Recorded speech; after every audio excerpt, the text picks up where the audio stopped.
ORR toll లీజులో అక్రమాలు జరిగాయని ఏసీబీకి ఫిర్యాదు చేశారు BC political JAC chairman Rachala Yugandhar Goud. ఈ ఫార్ములాతో పాటు ఓఆర్ఆర్ అక్రమాలపై విచారణ చేయాలని కోరారు.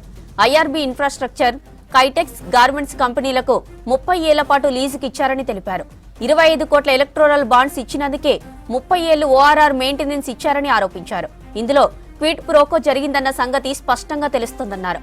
హెచ్ఎండీఏ నిధులపై ఫోరెన్సిక్ ఆడిట్ జరపాలని, నిధుల దుర్వినియోగంలో అధికారుల పాత్రపై దర్యాప్తు జరగాలని డిమాండ్ చేశారు రాచాల. ఫార్ములా ఏ రేసే కాదు, ఓఆర్ఆర్ టోల్ లీజ్ అక్రమాలపై కూడా విచారణ జరపాలని బీసీ పొలిటికల్ జేఏసీ ఆధ్వర్యంలో నేడు ఏసీబీ డీజీకి ఫిర్యాదు చేయడం జరిగింది. ఎందుకంటే కేవలం 55 కోట్లదే ఈరోజు విచారణ చేస్తూ ఉన్నారు. కానీ మరి ఓఆర్ఆర్ టోల్ లీజు 7,380 కోట్లకు 30 సంవత్సరాలు ఎట్లా కట్టబెట్టింది బీఎస్ సర్కార్.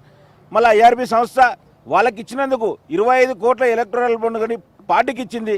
వ్యక్తిగతంగా కూడా కేటీఆర్ గారికి ఒక 1000 కోట్ల పైన ఇచ్చినట్లు కూడా ఈరోజు ఆరోపణలు వినిపిస్తూ ఉన్నాయి. ఆ తర్వాత కైటెక్ గార్మెంట్స్ కానీ, వరంగల్ యూనిట్ కానీ, హైదరాబాద్ యూనిట్ కానీ 10 లక్షలు ఒకసారి 10 కోట్లు, 15 కోట్లు కూడా ఈరోజు ఎలక్టోరల్ బాండ్ కొని బీఆర్ఎస్ పార్టీకి ఇచ్చిన విషయం అందరికీ తెలిసిందే. మరి ఈరోజు అధికారంలో ఉండి అధికార దుర్వినియోగ పాల్పడినటువంటి కేటీఆర్ పైన ఈరోజు ఏసీబీ కేసులు నమోదు చేసి విచారణ చేయాలని మేము డిమాండ్ చేస్తూ ఉన్నాం. ఎందుకంటే ఈరోజు రాష్ట్రంలో అధోగతి పనులు చేసి 30 సంవత్సరాలంటే కేవలం రోడ్డు ఇచ్చిండ్రు. మరి హెచ్ఎండి ఏం చేస్తూ ఉంది? సర్వీస్ రోడ్డు, గ్రీనరీ మాత్రం హెచ్ఎండిఏ నిర్వహిస్తుందంటే ఖర్చు అయ్యేది మాత్రం ఈరోజు హెచ్ఎండిఏ నిర్వహించుకుంటా ఈరోజు సంస్థకు ఐఆర్బీ అనే సంస్థకు అప్పనంగా కట్టబెట్టడం పైన మొన్న అసెంబ్లీలో కూడా గౌరవ ముఖ్యమంత్రి గారు చెప్పారు, మేము సిట్టేస్తున్నాం అని చెప్పి. నిజంగా కూడా మళ్ళీ అసెంబ్లీ అయిపోయిన రోజులు అవుతా ఉంది, మరి దానిపైన అతి లేదు గతి లేదు. కాబట్టి వెంటనే మేము దీనిపైన సిఎస్ గారికి ఇచ్చినాం, సీఎం గారికి కంప్లైంట్ చేసినాం, ఈడీకి కూడా కంప్లైంట్ చేయడం జరిగింది.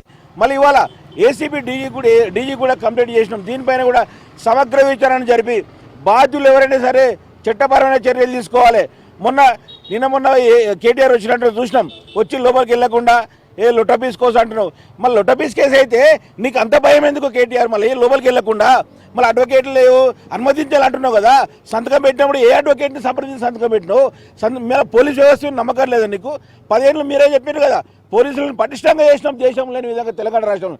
మరి మీరు తయారు చేసిన పోలీసుల మీద మీకు అంత నమ్మకం లేకుంటే ఈరోజు ప్రజలు ఏ విధంగా చూస్తారు అర్థం చేసుకో.